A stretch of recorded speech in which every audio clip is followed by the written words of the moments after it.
Teater 1 telah dibuka.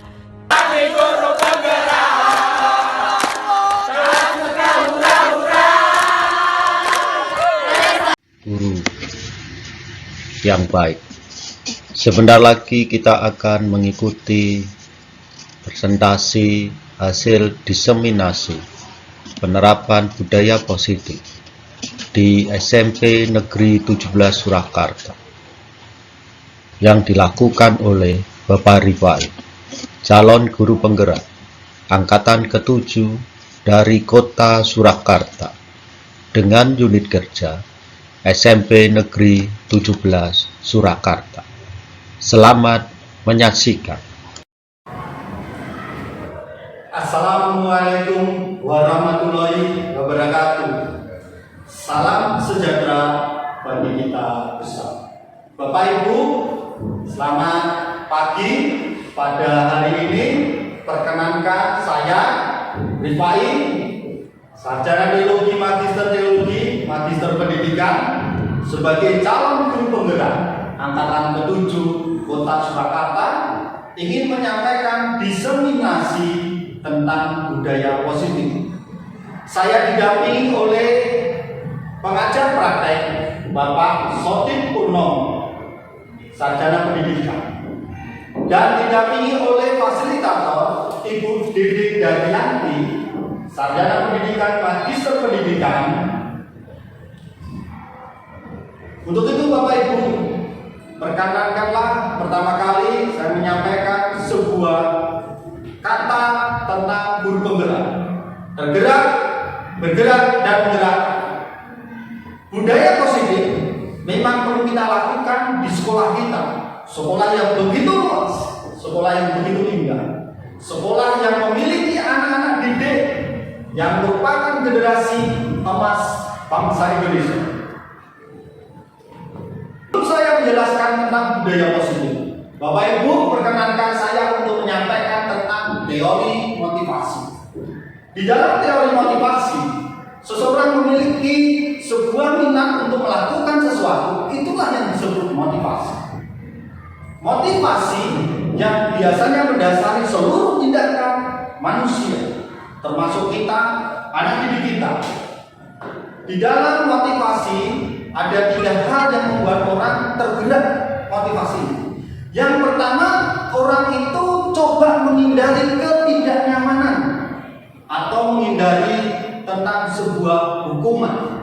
Sebagai contoh, pada saat anak melakukan tindakan yang taat tentang tata tertib berseragam yang rapi, contoh saja, saya menggunakan seragam yang rapi, saya menggunakan emblem nama, saya menggunakan papan nama, dan ketika saya melakukan hal ini, saya coba menghindari sebuah hukuman.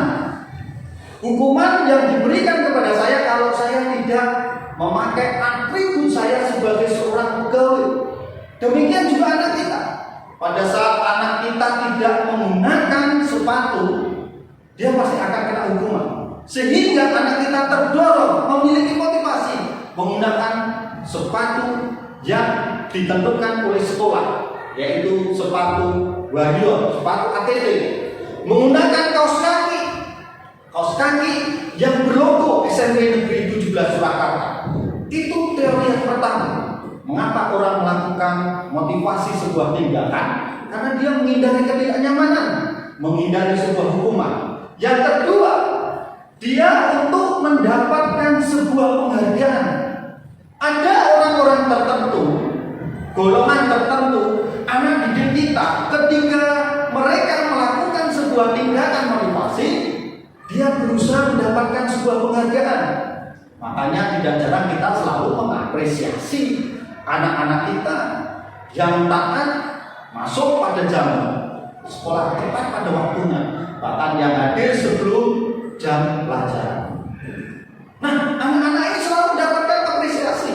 Ketika dia mendapatkan apresiasi, dia terdorong motivasinya untuk melakukan hal yang baik, budaya yang baik. Bapak Ibu yang saya hormati, itu teori yang kedua. Saya ingatkan kembali. Yang pertama adalah ketika orang melakukan sebuah tindakan, Orang itu apa Bapak Ibu? Berusaha untuk menghindari ketidaknyamanan atau hukuman. Yang kedua, dia berusaha mendapat penghargaan. Yang ketiga, teori motivasi yang ketiga, seseorang melakukan tindakan pada saat orang itu ingin menghargai dirinya sendiri. Menghargai dirinya sendiri sebagai sebuah pribadi. Yang ketiga, orang itu melakukan sebuah tindakan, dulu aku murid yang teladan. Ini loh aku, orang yang bisa jadi contoh. Dia berusaha menghargai dirinya sendiri. Nah, itulah 3 teori motivasi. Kira-kira dari ketiga teori motivasi ini yang saya sampaikan kepada Bapak Ibu, apakah ada sebuah pertanyaan Bapak Ibu? Kalau ada pertanyaan, Bapak Ibu bisa sampaikan kepada saya. Bagaimana? Tidak ada? Oke? Mungkin Pak Riyadi? Oh, lanjut dulu. Bu Tineng? Wah, lanjut dulu. Oke. Saya lanjutkan. Baiklah Bapak Ibu, selanjutnya saya akan memberikan tentang restitusi. Ya, restitusi. Apa itu restitusi? Bapak Ibu pernah mendengar kata restitusi pajak? Bapak Ibu pernah mendengar kebijakan yang dilakukan oleh Menteri Keuangan atau pemerintah pada waktu zamannya Bapak Jokowi beberapa waktu yang lalu, yang memberikan restitusi pajak. Apa itu restitusi pajak? Yaitu pengampunan bagi orang-orang yang melanggar bayar pajak atau tidak bayar pajak. Dia dilakukan sebuah pemulihan sehingga orang ini mendapatkan sebuah keringanan. Tetapi berbeda dengan restitusi yang terjadi dalam dunia pendidikan, terutama restitusi pada saat kita akan melakukan budaya positif bagi anak didik kita. Bapak Ibu, tentu ketika kita melihat anak didik kita melakukan sebuah pelanggaran, yang pertama kali terlintas dalam benak dan pikiran kita, satu, ini anak susah diatur. Betul? Ini anak susah diatur. Ini anak selalu buat masalah. Ini anak selalu memunculkan berbagai hal-hal negatif. Bapak Ibu, saya ingatkan, restitusi pajak memberikan sebuah pengampunan pajak bagi mereka yang terlambat bayar pajak atau belum bayar pajak. Restitusi di dalam dunia pendidikan adalah bagaimana kita memberikan sebuah pengampunan. Tujuannya apa? Yaitu memperbaiki perilaku salah anak kita. Anak kita yang melakukan kesalahan harus diperbaiki perilakunya. Bukan orang yang salah semakin kita salahkan, Bapak Ibu. Ada sebuah tulisan kuno yang sangat mengena dalam diri saya. Ketika engkau melihat saudaramu jatuh dalam kesalahan, bimbinglah dia menuju jalan yang benar. Nah, restitusi ini juga demikian. Kita mau membimbing anak-anak kita pada sebuah perilaku yang baik. Jadi memperbaiki kesalahan anak. Anak yang biasanya terlambat, mari kita perbaiki. Bagaimana anak ini juga terlambat. Nah, lalu bagaimana supaya restitusi dijalankan? Kita mau mengingatkan bagaimana anak itu harus memiliki budaya disiplin positif. Budaya disiplin positif. Bicara tentang budaya disiplin positif, itu bicara tentang kita. Kalau kita menghendaki anak kita disiplin, berarti kita harus disiplin.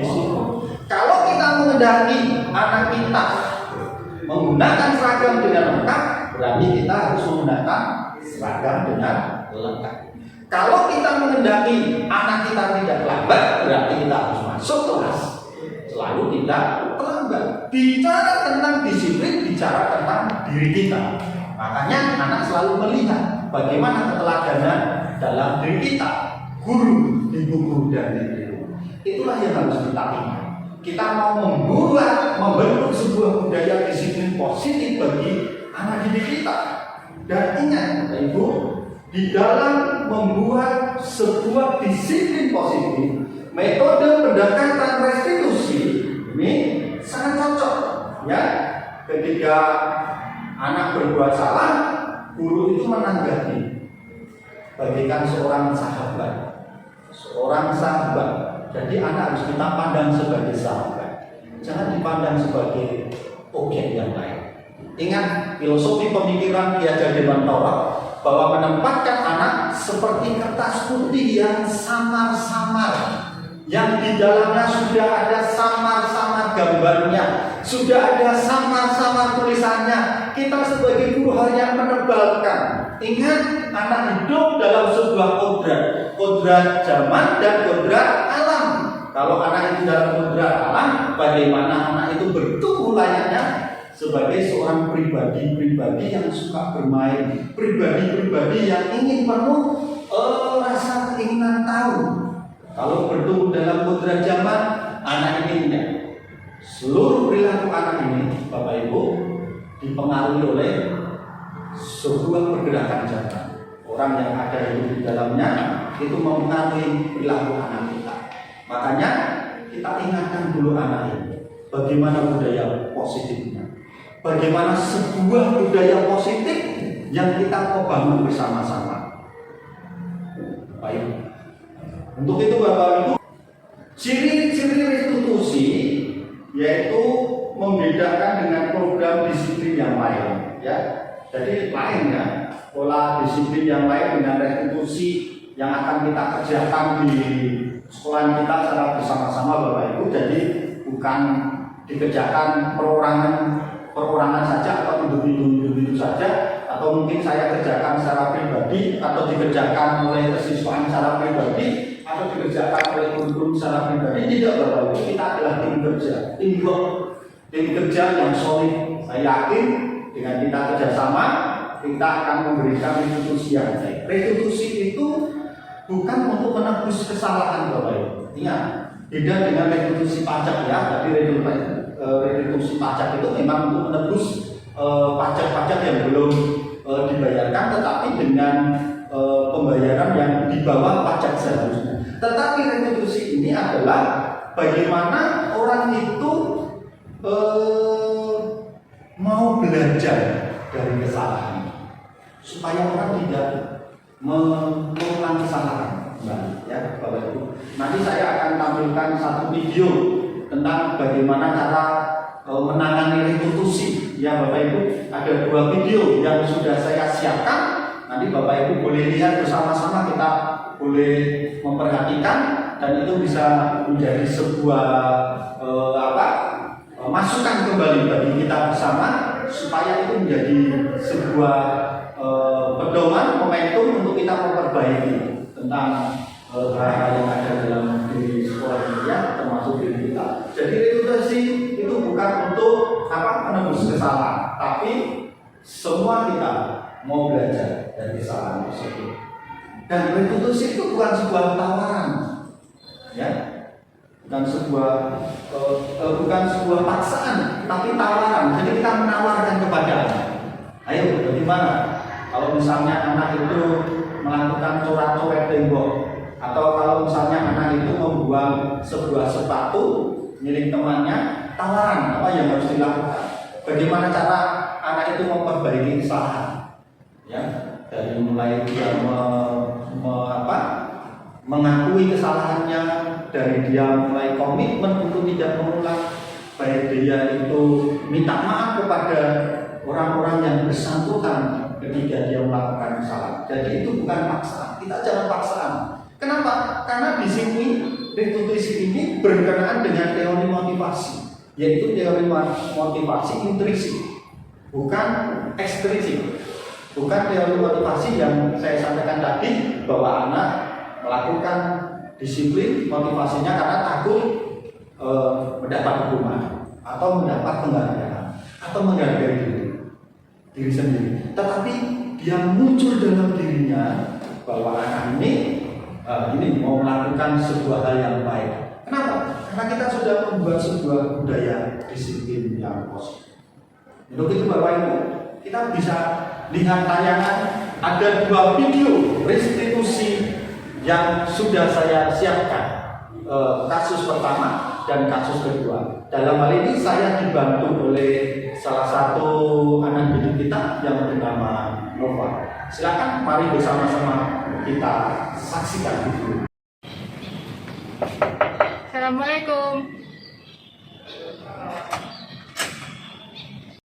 Waalaikumsalam.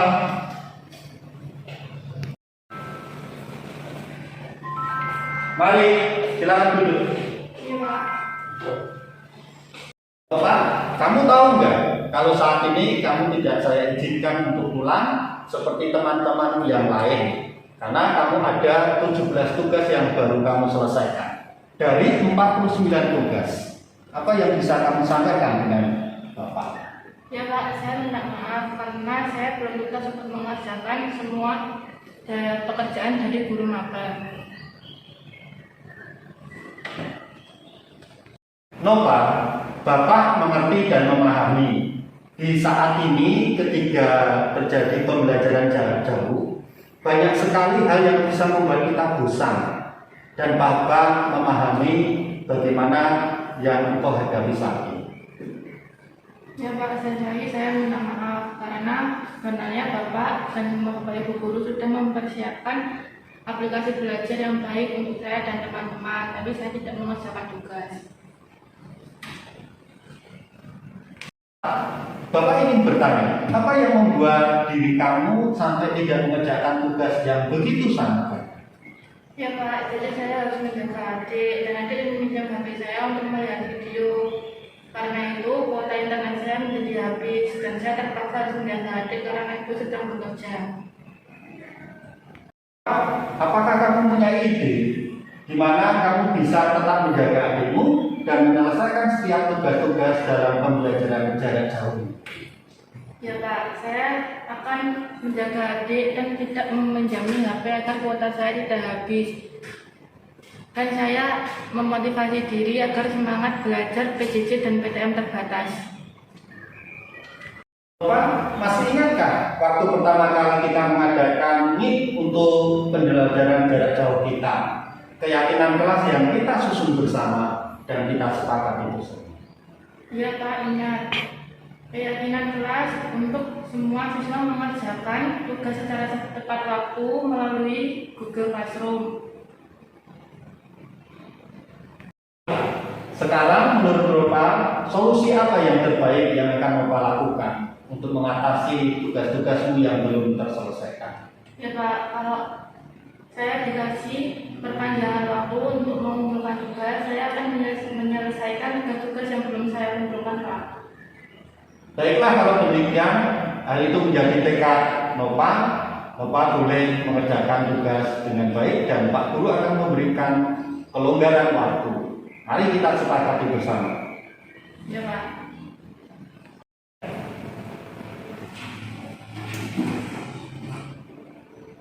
Assalamualaikum Pak. Waalaikumsalam. Duduk dulu Nova. Ya. Pak Guru di sini ya. Ya.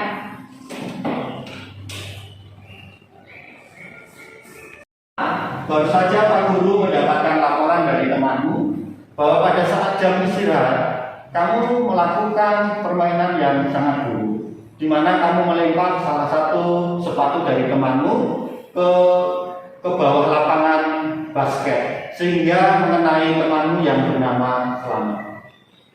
Iya Pak, saya mengakui saya sudah melempar sepatu dari lantai 3. Saya minta maaf Pak. Baiklah Nova, saat ini Bapak Ripai meminta jawaban dari kamu tentang alasanmu melakukan tindakan tersebut. Iya Pak, maaf saya hanya iseng. Tentu engkau bahagia melakukan hal itu ya. Engkau sangat bahagia, senang melihat temanmu tercederai oleh karena sepatu yang kau lemparkan. Ya Pak. Nova, Bapak tidak habis berpikir mengapa kamu melakukan sesuatu kesalahan yang sangat merugikan orang lain. Selanjutnya apa yang akan kamu lakukan? Besok saya akan meminta maaf kepada Selamat dan Dinda Pak. Baiklah, Bapak setuju dengan perbuatanmu. Meminta maaf atas segala kesalahan kita adalah perbuatan yang mulia. Ya Pak, sekali lagi saya minta maaf dan besok saya tidak akan mengulanginya lagi. Baiklah Nova, adakah kegiatan yang kau pikirkan baik bagi dirimu selain tidak kegiatan yang salah? Ya Pak, sebenarnya saya suka bermain basket, namun di sekolah tidak ada kegiatan permainan basket dan ekskul basket. Saya sudah mendengar jawaban Pak. Mulai saat ini dan besok saya akan meminta guru olahraga untuk mengajarkan ekskul basket bagi anak-anak dan bagi kamu. Serius Pak? Iya, betul. Saya akan segera. Dan kamu harus memastikan dirimu menjadi bagian hal itu. Ya Pak, terima kasih. Ini kondisi kelas yang dicoret-coret anak yang waktu itu ada tugas keterampilan.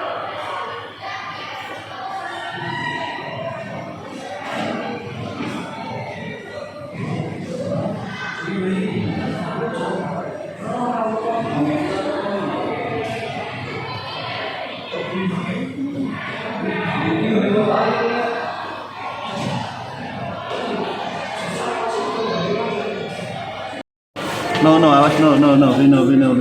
Apa kok Vino? Mau. Template apa pojok kok? Ya apa coba? Apa kurang? Ya iso dulu.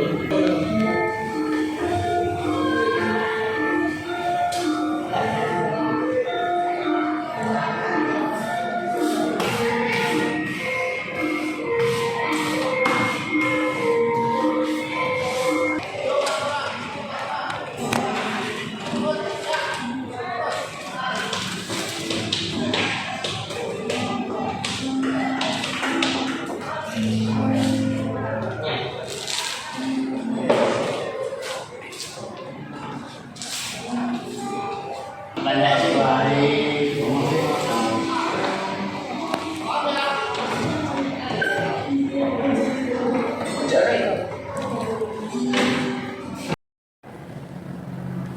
Ya, setelah Bapak Ibu melihat tayangan video tadi, ya, Bapak Ibu, saya yakin sudah punya gambaran. Setidaknya sedikit gambaran ya Bapak Ibu, sambil nanti kita berjalan, sambil kita bisa diskusi, sambil kita bisa refleksi, dan kita mengevaluasi dan melakukan sebuah tindakan. Edukasi tadi itu apa Bapak Ibu? Sebuah tawaran bukan paksaan dan berusaha untuk memperbaiki kesalahan. Selain itu, restitusi itu berfungsi itu apa? Memperbaiki hubungan. Tadi kasusnya ada seorang anak yang melakukan kesalahan, bagaimana dia berusaha memperbaiki hubungan. Dan fokusnya bukan pada tindakan, tetapi pada karakter. Ingat, fokusnya bukan pada tindakan, tetapi pada karakter. Karena bicara disiplin positif itu bicara tentang karakter. Nah, supaya terbentuk sebuah karakter yang baik di dalam budaya disiplin ini, ingat Bapak Ibu, sekolah kita sudah memiliki sebuah pembiasaan positif yang ada baik.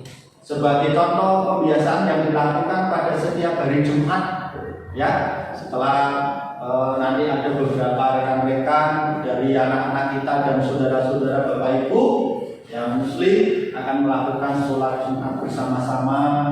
Dan biasanya setiap hari jam 12 melakukan sholat ibadah bersama-sama. Yang Kristiani melakukan ibadah sekilas ibadah sebentar bersama-sama. Ini bagus, membentuk karakter, cinta sesama, takut akan Tuhan, mencintai Tuhan. Karena kita sedang membentuk karakter anak untuk mencintai Tuhan. Bapak Ibu, budaya positif yang lainnya yang ada di dalam sekolah kita sudah ada proyek ya T5. Nah, di dalam gelar karya proyek T5, di situ kita sisipkan pentas minat dan bakat anak. Kita berusaha mencari bakat-bakat anak, berusaha mencari bakat anak di luar bakat akademik. Ya, kemarin ada yang fashion show, ada yang menari dan lain sebagainya ya. Nah, ini akan kita lakukan. Nanti Bapak Ibu bisa lihat dalam tayangan video-video yang sudah saya persiapkan. Walaupun itu videonya terjadi pada semester yang lalu di bulan Oktober, tapi bisa menjadi patokan karena nanti bulan Februari ini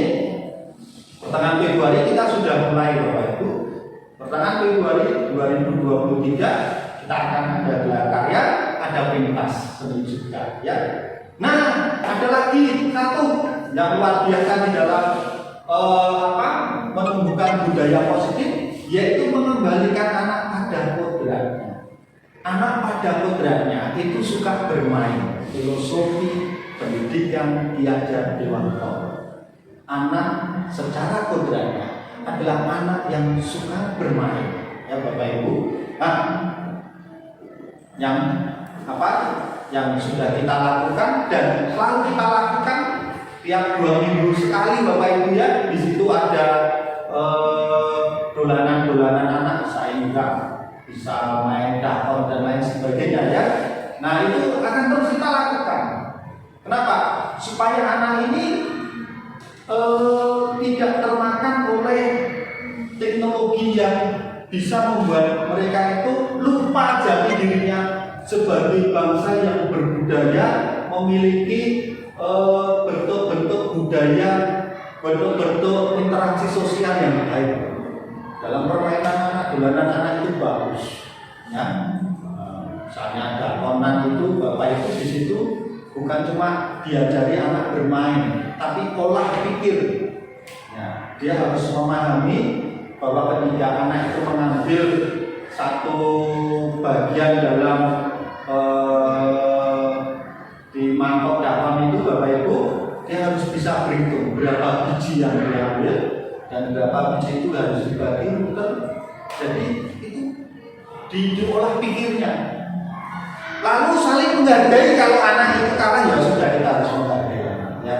Menghargai orang yang kalah, yang menang juga harus menghargai temannya. Jadi di dalam dolanan anak yang kita lakukan tiap 2 minggu sekali Bapak Ibu ya, itu bagus sekali bisa kita kerjakan bersama-sama.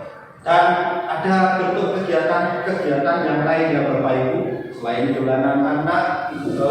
Ada kita setiap pagi selalu menyanyikan lagu kebangsaan ya. Lagu kebangsaan kita ada apel tiap pagi, lagu kebangsaan kita nyanyikan.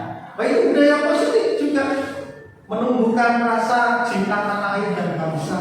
Dengan anak memiliki cinta tanah air dan bangsa, anak itu akan memiliki karakter perilaku yang baik. Ya, jangan sampai kita itu bukan hanya sekedar ketika kita melakukan sesuatu sudah terjadi sebuah tindakan salah, tapi kita sedang melakukan tindakan preventif. Yang penting tindakan preventif. Cegah dulu sebelum terjadi sebuah kesalahan. Seperti ada kata pepatah, lebih baik Bapak Ibu menjaga kesehatan daripada mengobati. Ya, kita kalau sudah mengobati tubuh yang sakit itu bahaya Bapak Ibu. Nah, lagu-lagu. Bahkan kemarin kita berikrar memerangi narkoba, bullying dan lain sebagainya. Ya Bapak Ibu, nanti Bapak Ibu bisa lihat di tayangan saya dalam video bagaimana anak-anak berlatih lagu BNN dan nanti bagaimana tampilan mereka ketika mereka menyanyikan lagu itu secara bersama-sama. Oke, restitusi itu coba mencari sebuah kebutuhan secara bersama. Oke.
Baik ya Bapak Ibu ya, tadi panjang lebar saya sudah menyampaikan tentang teori-teori budaya positif, lalu ada menyampaikan institusi. Tadi kita melihat tayangan video bersama-sama tentang institusi. Mungkin ada Bapak Ibu yang mau sharing, ya sharing masalah apa, sharing apa ya?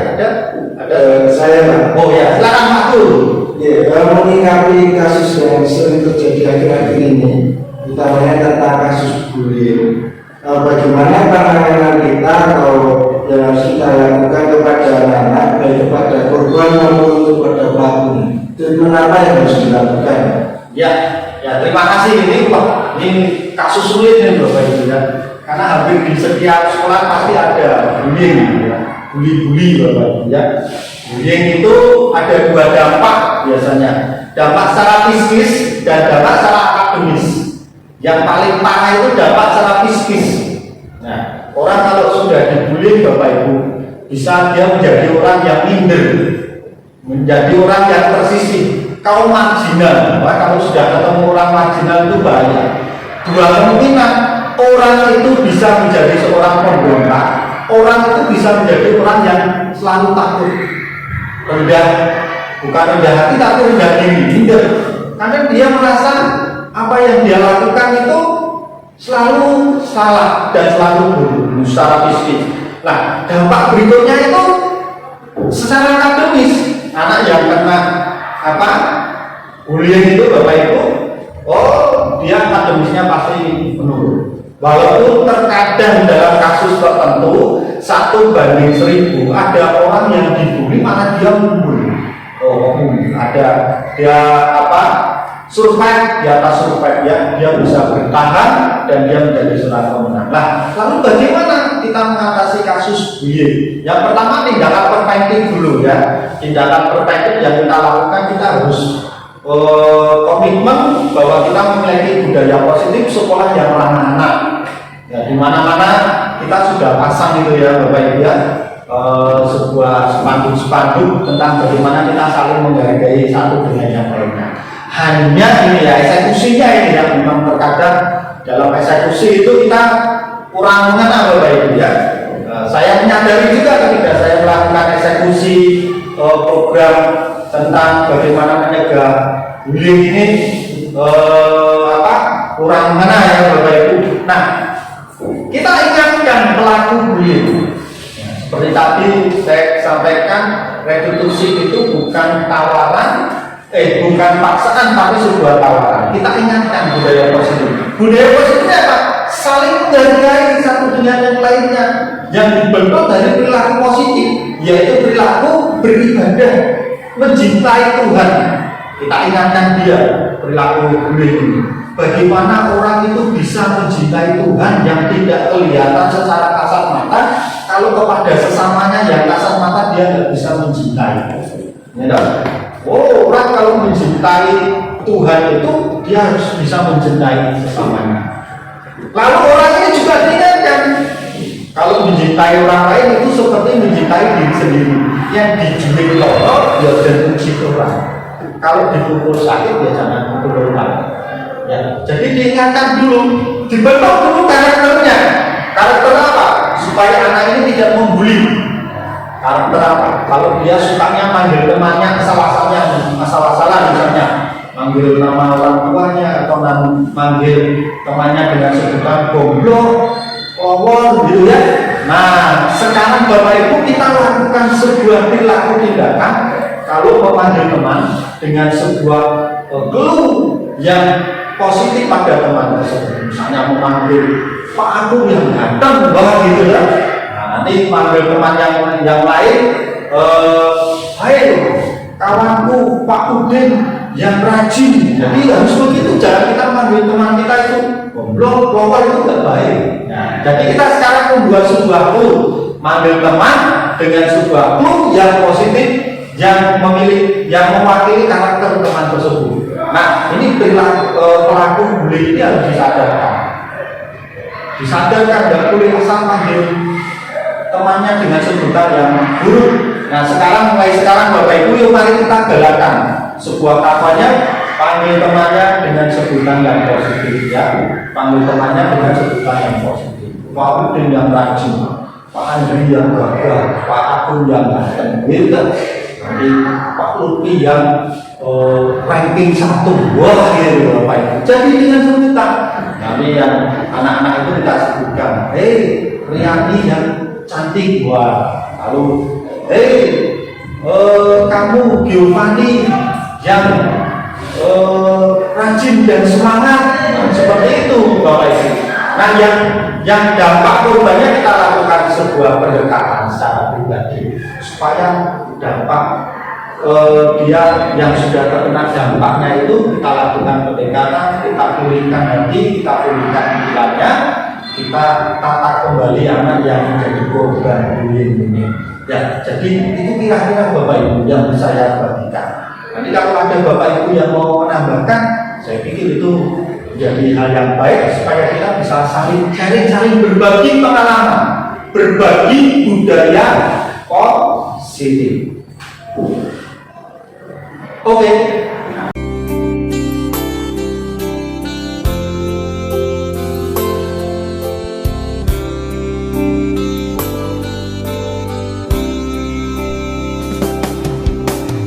Wiwit aku isih bayi, wong tuwa sing ngopeni nganti tumeka saiki lahir batin kemati mangkat sekolah disangoni sandang pangan bos pasti mula aku kudu ngerti bangun durung ngajeni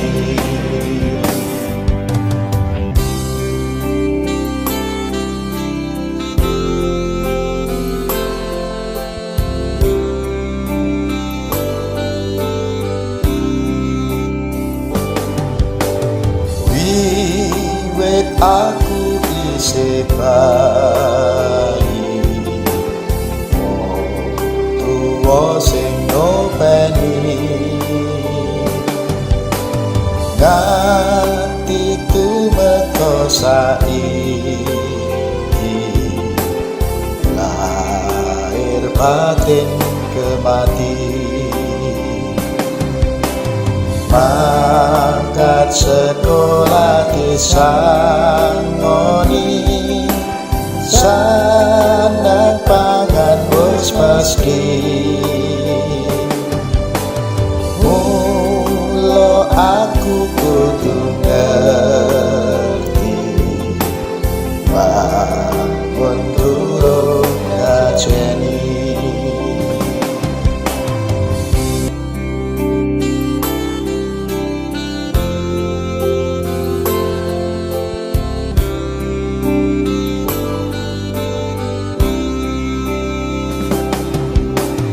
Wiwit aku isih bayi, wong tuwa sing ngopeni, nganti tumeka saiki lahir batin kemati. Mangkat sekolah disangoni, sandang pangan wis mesti. Mula aku